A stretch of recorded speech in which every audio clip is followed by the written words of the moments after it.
In the misty dawn of early 1915, the shores of the Dardanelles lay quiet, but beneath the surface of these narrow waters, history was about to erupt in fire, iron, and fate.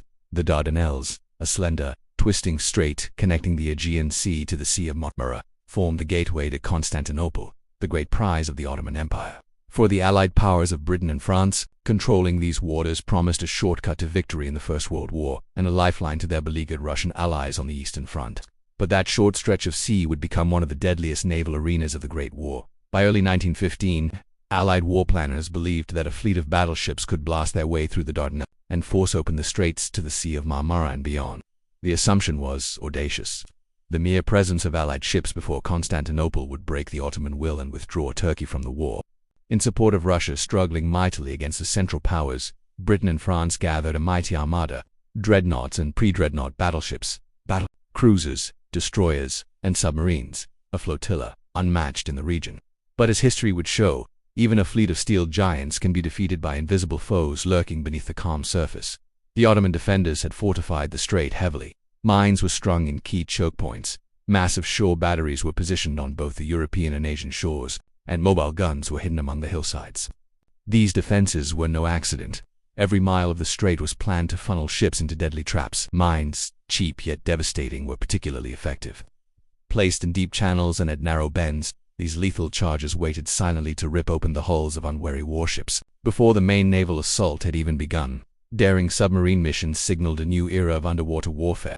In December 1914, the British submarine HMS B-11, under Lieutenant Commander Norman Holbrook, slipped past 5 lines of mines and struck the Ottoman battleship Nusret. The aging ship capsized within minutes, a major psychological blow to the defenders and a triumph for the Royal Navy. Holbrook earned the Victoria Cross, Britain's highest military honor, for his audacity.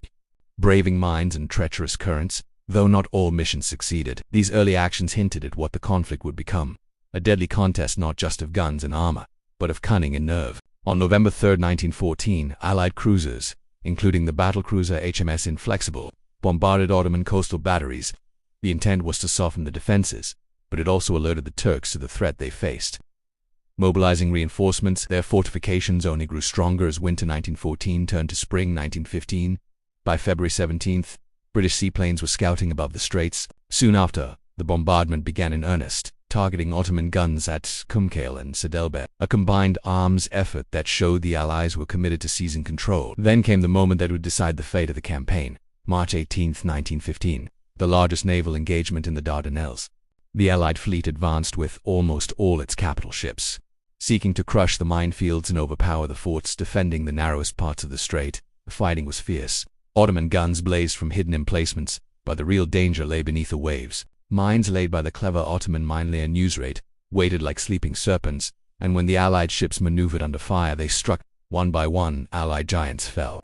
The French battleship Bouvet vanished in minutes after hitting a mine. Hundreds of sailors lost with her. The British battleships HMS Irresistible and HMS Ocean were disabled or sunk during mine sweeps. Other vessels suffered heavy damage from both mine strikes and shore artillery.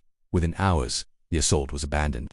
The dream of a swift naval breakthrough lay in ruins, and more than 700 sailors had died. The failure of the naval offensive forced the Allies to reconsider their strategy. If sea power alone could not defeat the Ottoman defenses, then land power would be brought to the battlefield. Thus was born the infamous Gallipoli campaign on the shores of the Gallipoli Peninsula, a campaign that cost hundreds of thousands of lives on both sides. The naval defeat also contributed to political fallout in Britain, including the resignation of Winston Churchill as First Lord of the Admiralty, a move that would shape the future of both his career and the war itself. Even today, the naval battles of the Dardanelles are remembered as one of the greatest naval tragedies of World War I. Families on both sides of the conflict still honor the sailors who fought in those treacherous waters that spring of 1915. In Turkey, March 18th is commemorated as a national day of remembrance for those who defended the straits.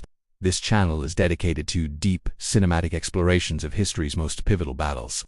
No fluff, just powerful storytelling in real context. Hit subscribe, turn on notifications, and join a growing community of history enthusiasts who want more than surface-level summaries. And before you go, comment below.